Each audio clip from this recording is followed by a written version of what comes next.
Hey there, I'm Becky, and welcome to Literary Escapes with me, Becky.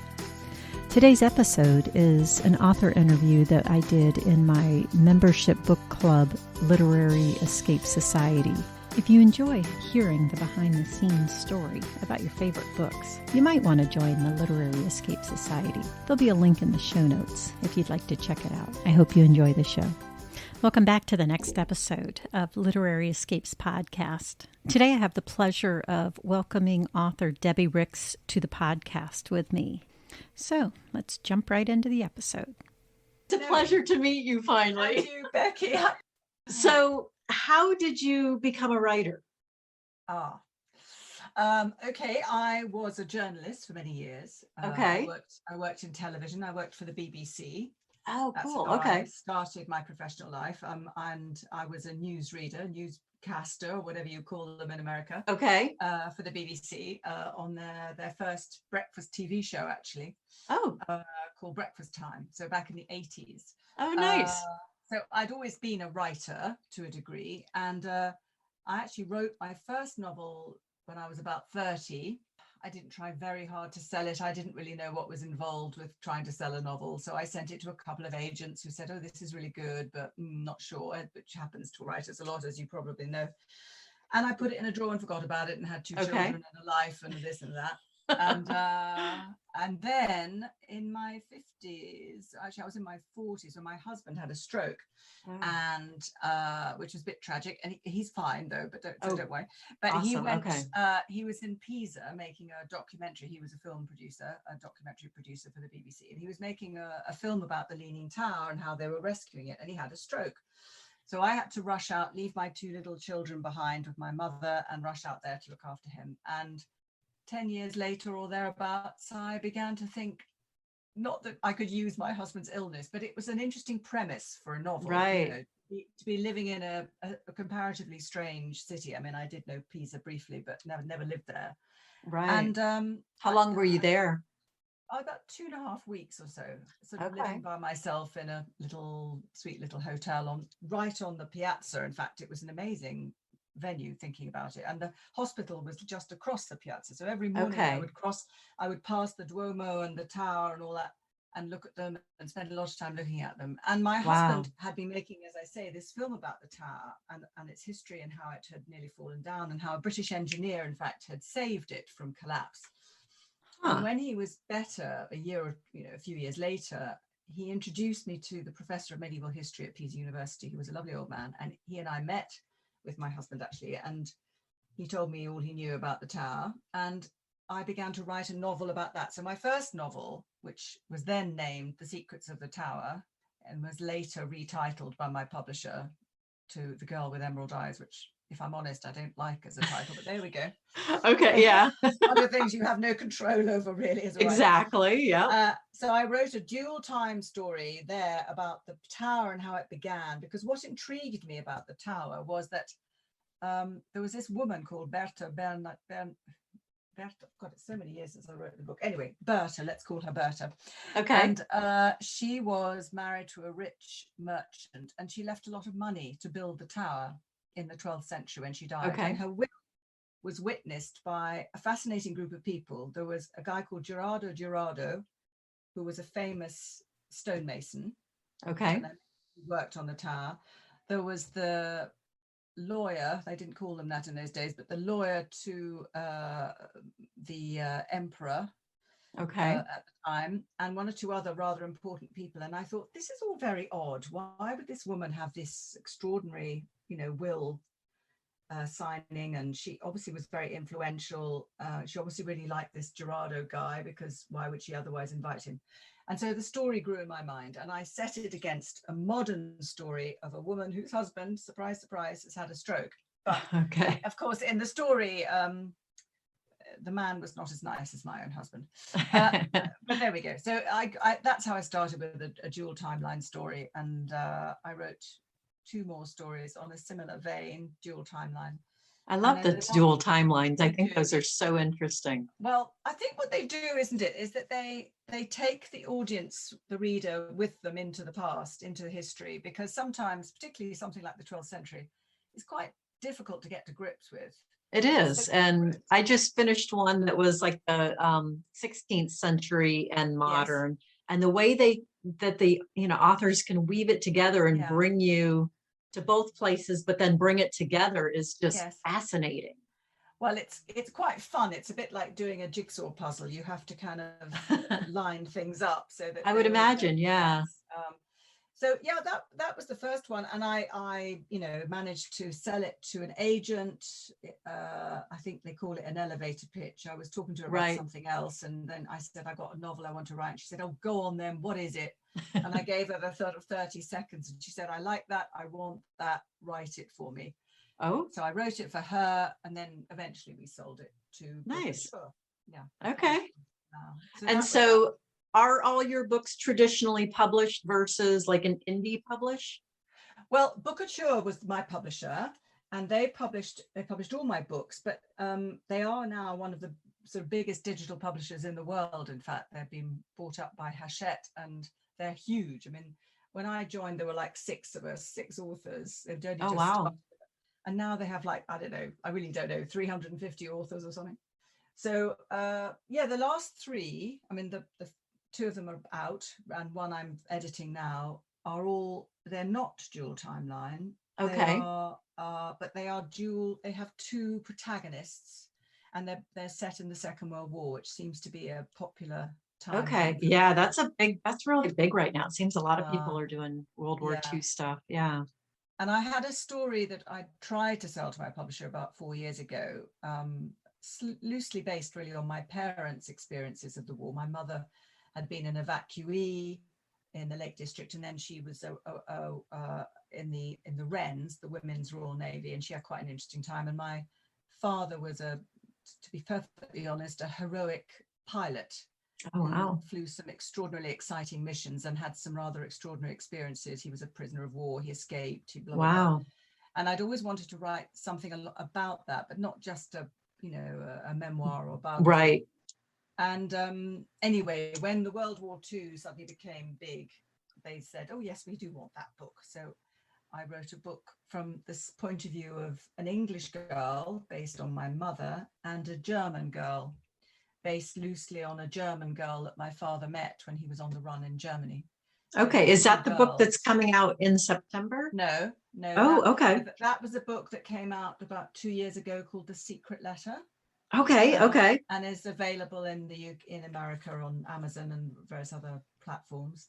Right. And then the one after that is called The Italian Girls, and that's back to my favorite Italian location, and that is based on the true story of the film actress Maria Dennis, who was an Italian film actress in what they called white telephone films in the 30s and 40s in Italy, based in Cinecittà and Rome. And she had the most extraordinary experience. She was wildly in love with Luchino Visconti, even though he was gay, but nevertheless she was in love with him. And he was very fond of her too, I think. I think he did rather love her. And he was a member of the resistance, and Okay. she helped him. But in the course, because she worked for Cinecittà was supported by the fascist government and was under the control of the fascist authorities and the fascist police. So she walked this tightrope of danger. Right. And this head of the secret police fell wildly in love with her. So she had this fascist Ooh. man chasing her, and she was in love. And this other guy that she was in love with. Yeah.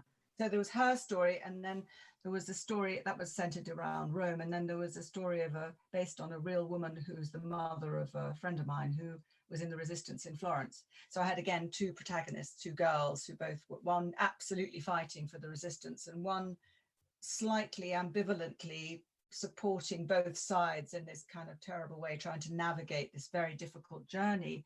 Because of course in Italy the war was not straightforward, Germans bad, Allies good. Well, a lot of them were for Germany yes, because of the government. Yeah. It was effectively a civil war, really. So it was very, very complicated in Italy. I bet. So that was that. And then the one I'm writing now, which will be out in January, is again, I don't think I should tell you the title yet, but it's basically around a woman who's married to a Nazi, and how you would deal with that, how you would cope with that. And is that one set in Germany or in Italy? Yes, that's in Germany. Okay. And yeah. And so go ahead. no, I would just to say there are two protagonists in that as well. So the woman, the wife, and the husband, in fact. Okay. So I've now written a book for the first time from a male point of view, which I've been How doing interesting. for a long time. How interesting. That would be hard, I would think. Well, do you know what? Actually, I found it easier. I think I have a bit of a male brain. Okay. And I actually found it easier to write it from his point of view. I think, I don't know.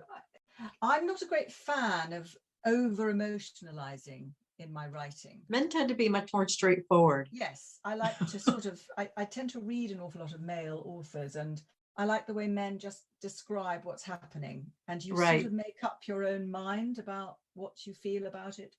Mm-hmm. So, but you know, I don't think that's particularly just a male-female thing. Agreed. Yeah. The way I am anyway. But, so I didn't mind writing from a man's point of view. And I think when you're writing about the Second World War, any war, frankly, it's quite hard to focus on the woman because most of the action is happening with the men.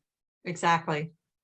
Now, that doesn't mean you have to write a book, which obviously a lot of men do write. Men particularly tend to write books like this, and mostly it's men who like to read them, all about the guns and the, you know, the equipment and the, you know, I'm not interested in all of that. Yeah. But I am interested in their motivation and their reasoning and so on. So anyway, there we are. Nice. So how did you get kind of caught up in writing books set in Italy? How did that start? Okay. Because almost all of your books are in Italy. I must admit, there are now 4 of the 6. Yes, or 5 of the 6 are set in Italy. Well, I went to Italy and the borders of Italy and Switzerland a lot as a child. Our parents very kindly took us there on holiday a lot. To a place called Lago Maggiore on one of the Italian lakes. So that's part of my sort of history. And then my sister, who lives in America and is a professor at Yale University, when she moved to America 40 years ago now, and married an Englishman, but they moved to America, they bought a little tiny cottage in Tuscany. And we've been going there ever since with our children. They've been brought up going there. It is lovely and a great privilege. And this is the first year I've not been, so I'm really missing it. You'll be ready next year to go again, won't you? Well, I hope so. Yeah, I hope that all these travel restrictions have been slightly eased. You know, it's very, very difficult at the moment, particularly in this country. I mean, he actually has just flown there from the States more easily than we would be able to. Exactly. Anyone who flies from the UK to Italy now has to quarantine for 5 days, whatever their vaccination status or anything. I mean, it's odd. Yeah. So anyway, we're not going, but so you know, it's just a country I love. My husband speaks Italian better than I do, much better than I do. The children love it. I love the food. I just love it. I think there are very few parts of Italy that I don't find captivating and beautiful, and you know, I just love it. And so you have, let's see, the Silk Weaver's Wife is set in the Venice, Verona area. Veneto, really, yeah. Venice, yes. So the first book is Pisa. And the second book is partly set in Venice. The second book is called Daughters of the Silk Road. That's the book about a Ming vase that's handed down through the generations. And it was a bit of a massive tome, looking back now, but it was a story and it's sort of partly set in Italy, it's partly set in Amsterdam and Antwerp, it's partly set in London. It moves around the globe a little bit. Nice. Based on a family of merchants, really. Oh, interesting. And it starts with an Italian merchant who brings this Ming vase back from his travels. He's been to China and he brings, you know, a huge shipment of porcelain with him into Venice at the time when the plague was rife, oddly enough, quite appropriate for now. And the ship was sort of quarantined and they all had to wait until they could get on shore, and so all sorts of excitement happens, and the daughter has all sorts of experiences who's traveling with him, and it's based on a real man called Niccolo de Conti, who really was came after Marco Polo in terms of timing, but he was just as interesting as Marco Polo. He went all over the Far East. Okay. So basically he brings the vase back, and the vase gets handed to his daughter on her wedding, and she ends up marrying a merchant, and they move to Northern Europe, and it gets passed down and passed down and passed down through the generations, and ends up on the mantelpiece of a girl in Putney, a divorcee in Putney, who's left it by her aunt and thinks it's just a pretty thing. Her daughter keeps throwing keys into it, and you as the audience, the reader, you're cringing. This is worth maybe millions, you don't know. Anyway, finally, it all works out all right. And funnily enough, that book was published, I don't know what month, February or something like that. And a couple of months later, there was a story on Reuters or the press or something about a Ming vase that looked exactly like the one I had on the wall of my office I was writing about.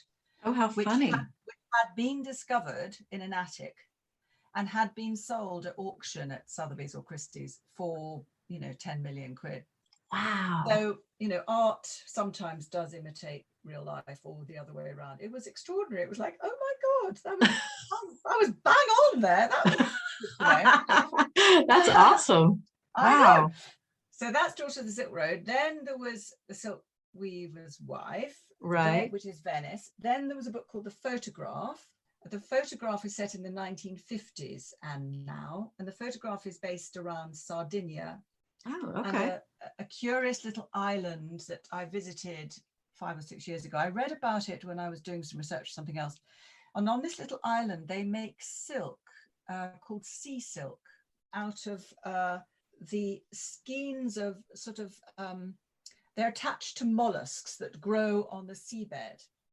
And it's like the sort of tendrils that attach the mollusk to the seabed. And for hundreds, maybe thousands of years, it's thought it goes right back to ladies in Lebanon and Palestine, thousands of years ago in biblical times, who would swim down, pull these mollusks away, take their tendrils and spin them into what they call sea silk, which is a very, very fine kind of browny gold silk, which kind of glows in the sunlight. Some people say the cloth of gold in the Bible was made of this stuff because it looks kind of gilded when you shine it shines. Okay. And I was quite interested, very interested in the story, because it is quite interesting, isn't it? And I went to Sardinia to research it. And anyway, to cut a long story short, I set it in the 50s in the end after some discussion with my editor, because I was thinking about setting it in biblical times and modern times, but we agreed that would be quite hard to write. To really pull it together. Yeah. So I switched the old story to the 50s, and there was fortunately for me, a wonderful Hungarian archaeologist who had traveled to Sardinia and first uncovered an incredible tomb on Sardinia that really does exist, where it is thought that an emperor from 79 AD was banished to Sardinia, Roman emperor, and because he fell in love with a Jewish princess, and they were banished to this little island of Sardinia, and they died there, and it is thought they're buried in this tomb. So this archaeologist discovered this tomb and did some research on it. So my story is around the archaeologist and his daughter.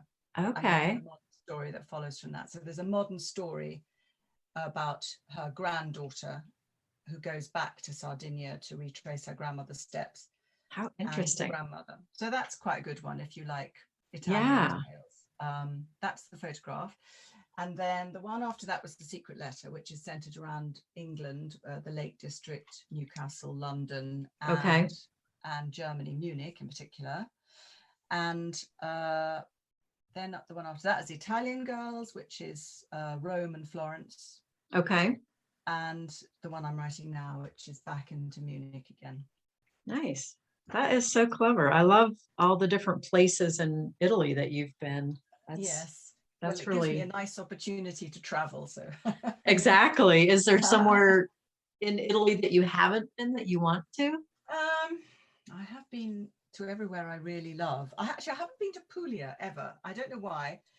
We just never. We've done Sicily, I can't think of a story to write about Sicily, but I could possibly come up with one day. And in fact, I did nearly write a war book set in Sicily, but I think it's slightly being done, Puglia is a lovely, interesting place I'd like to visit, but whether there's a novel there, I don't know. Right. I don't know. Okay. It's tricky, I mean, you it's tempting to just keep traveling and find a story that you can wedge into a place you like. But generally what I do is I write a story. I go to visit the place once I've researched an idea and I think, oh, okay, I need to go to Sardinia or I need to go somewhere like that. But so how do you come up with like your inspiration for the book at the beginning, before the research begins? Well, that is a sort of marvelous alchemy, really. I don't, honestly, it's very hard to say. I mean, the one I'm writing at the moment, I was in the very wonderful museum in Munich. If you've never been to Munich and you've never been to their museum on the history of National Socialism, you should do it, because although it sounds incredibly dull, it's really not. It's the most beautiful modern museum anyway, but it's also, the Germans do these things very well. I think they're obviously very guilty and full of grief for what they did, and they somehow deal with it in this incredibly respectful, interesting way. And I was looking at a picture of a beautiful young man who was being strung up, killed. Wow. And he turned out to be a Russian who was working as a slave, who'd had a relationship with a German woman. And he reminded me of my first boyfriend, very similar face. And I thought, oh my God, there's this beautiful boy being killed because somebody fell in love with him. And I thought, that's a really interesting idea for a book. Right. So that's partly what the next book will be about. And then I went to Dachau when I was there last year. And just because it's so close to Munich, I thought I've got to go and have a look at it just to see. And I saw things at the exhibition there that just made me realize there was a brilliant novel to be written about an aspect of life at Dachau, which I probably oughtn't to say any more about now. Okay. But after January, I can talk to you about it. That sounds good. But all of them basically are sort of just chance. They're like, I mean, the first one obviously was my personal relationship, and that one took a bit of thinking through and all the rest of it. Right. But after that, I mean, the one about the Daughters of the Silk Road, I was sitting in a meeting with the new editor, in fact, when she was still working for a different publisher at HarperCollins, and she said, if I buy this book about Pisa from you, have you got a second idea? And I hadn't even thought about that. And I sort of thought, oh, Lord. And literally just it came into my head. I said, well, I've always wanted to write a book about a Ming vase. I mean, I do love blue and white china, and I do have a bit of china that I bought myself in Hong Kong when I was there working years ago. And she said, I want that. That's a good book. And I thought, okay, well, I better write it then. So then come right up with it. Then I researched, Italy and how China got into Europe, and it came in very often through Venice. And I found this guy Niccolo de Conti, and then the story just kind of grows as you research. How interesting, yeah. But I know you can't just sit there and go, I'm going to write a novel. I want to set it in Sardinia. What's it going to be about? It's sort of just something like the sea silk thing. I read it in some book when I was researching something else, and I thought, sea silk, that's it. And I wrote sea silk on I've got a piece of paper above my desk. Okay. I write ideas, and I kept looking at that thinking, yeah, that could be interesting. And my husband said, you can't write a book about that. That sounds so boring. And I said, no, it won't be boring at all. And he is a journalist, and he always says to me, I mean, this makes me sound that's so funny. Difficult, but he says to me, I just don't know how you come up with these ideas. They just sort of come out of nowhere. And I suspect you'll find all writers say that. All novelists find that their books just come from nowhere. They don't know. Well, that's it. Yeah, I mean, that's the imagination, isn't it? I suppose so. To be gifted with clever imagination like that is what a blessing. Bit of luck, really. And it's like a muscle, I think. You have to just trust it. Yeah, and the more you use it, I think the better it gets at expanding, I guess, maybe. Yes, just sort of let it be, let it. And then because I'm a journalist, as it were, by training, I can look at an idea and think, well, no, that's not interesting, or that is interesting, or I could do something with that. And I think you have to be adaptable as a writer. You have an editor and they have a view. So like the one about sea silk, I started writing it, I've got 4 or 5 chapters somewhere set in, a princess in Lebanon, for God's sake. And she read it, and she's always so respectful and nice. She says, just wondering, do you think maybe we could not set it in, 79 AD, but maybe we could set it in, they say, the 1950s? And, it's like a total volte-face. But I said, okay, yes, I'm sure we I could probably do that. Yeah, I can do that. I'm not sure how, and then I research it a bit. 1950s sea silk, and then I find this guy who'd been there, this Hungarian, and I think, oh, Hungary, 1950s. That's interesting, because now we've got a revolution going on. So now you've got somebody who had to leave Hungary in a bit of a hurry. Right. That's a really interesting story, isn't it? So it's wonderful. You get these little gifts all the way along. You start looking at something and you think, oh my God, that's so fantastic, because now I can write about the revolution. Excellent. Woo. I love how you can take things that are real and then weave this fictitious story around them. Well, that's another joy of it, really, I think. Yeah. I'm not sure I could write, people who write modern fiction, I suppose you'd call it. I suppose that's based on reality, isn't it? Of course it is. It's, it's set. Well, even like fantasy, where people create a whole different world, that would be hard. That would be hard, and that's very clever. And as a teenager, I read Lord of the Rings and loved all of that. Exactly, yeah. And, I loved sort of sci-fi and stuff when I was 15, 16. But I don't want to read it now. And I increasingly feel, and I'm quite old now, that I really like to look back a little bit at history and see how it can help us in today's world. I think there's a lot to learn. And we don't all want to sit about reading really fabulous historians who deserve to be read all the time. But for a lot of us, it's too much information. And exactly. And it's what writers like you who can pick out the clever parts and weave this fantastic story around it and make those of us who are readers just be like, ooh, that is so interesting. And then we dig in more. And yes, exactly. I love that. Exactly what happens. We open a little window into the world, and then obviously I usually put at the back a sort of list of references of books that I've relied on and things. And I often get emails from people saying, oh, I read some of those, or, dipped in some of those books. And that's a great joy, and hopefully, the most important thing from my point of view really is that I don't make a mistake. To make a historical error is the sort of dread. I've heard that from several authors that when they're doing the historical fictions, they're really careful about how they making sure they get it right, I guess. And it's quite a responsibility. It is, and I appreciate how much care you take with that. Because it does come across and makes it that much more interesting to read, I think. Yes. Oh, good. Well, that's nice to know. The Silk Weaver's Wife, which we'll talk about maybe later in the month, that was an interesting story, because in terms of how it grew, because we went on holiday 5 or 6 years ago, whatever, to a place near Veneto, and we stayed in this very beautiful villa, which, if you have read the book, you will recognize as the villa. Falls in love with a man, and it was owned by this wonderful woman who my sister is loosely based on, but she was nicer than the sister. Very elegant, beautifully educated in England at somewhere like St Mary's Ascot, very posh girls, Catholic school. Yes. And they were a very wealthy family who owned this beautiful, beautiful villa, which is exactly as I describe it in the book, really. And I remember as I was leaving, she was interested that I was a writer. I said, I'm going to write about your villa at some point, because there is a novel in this villa. It's just so amazing. Yes. And, her name I wanted to go to that villa. It was fabulous. Chiara Stella. Yeah, well, I'll try and find the information and send it to you, because it is gorgeous. And if you have to have a car if you stay there, because it's in the middle of the countryside. But you can drive toward the opera nearby and all these lovely places. So that was the genesis for that bit of the story. And then how lovely. The silk thing. Now, how did the silk thing happen? I think I was trying to work out. because of course she was telling me, that's right, that they used to have silkworms in their barns.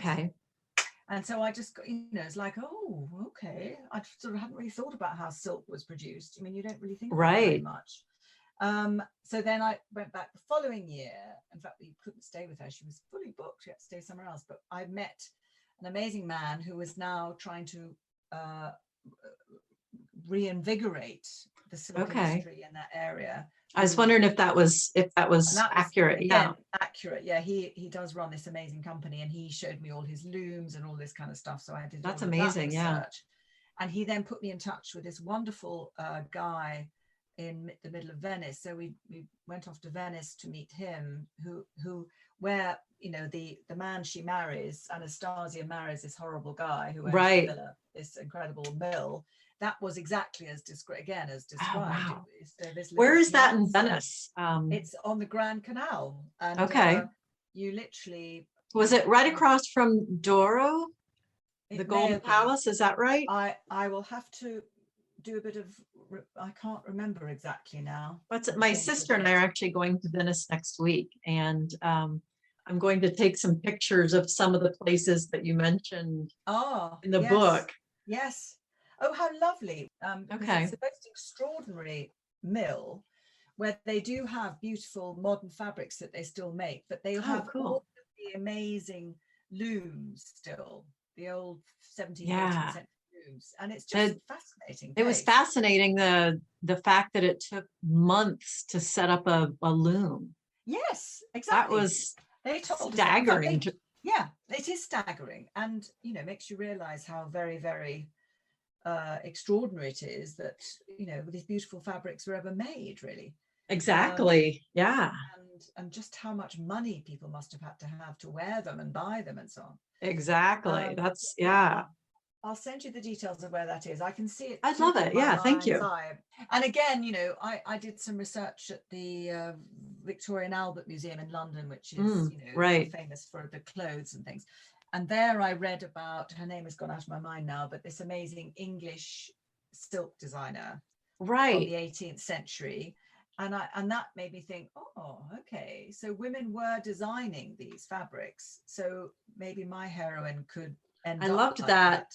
The London or the English connection, I guess. The English connection. Yeah. We go to Holland as well, because I went to an exhibition of this incredible painter, 18th century painter. So it's so long since I've read this book. And that's the one that the heroine of the older timeline that she she runs away. She trains with her. Yes. And I think it was the Queen's Gallery, so at Buckingham Palace.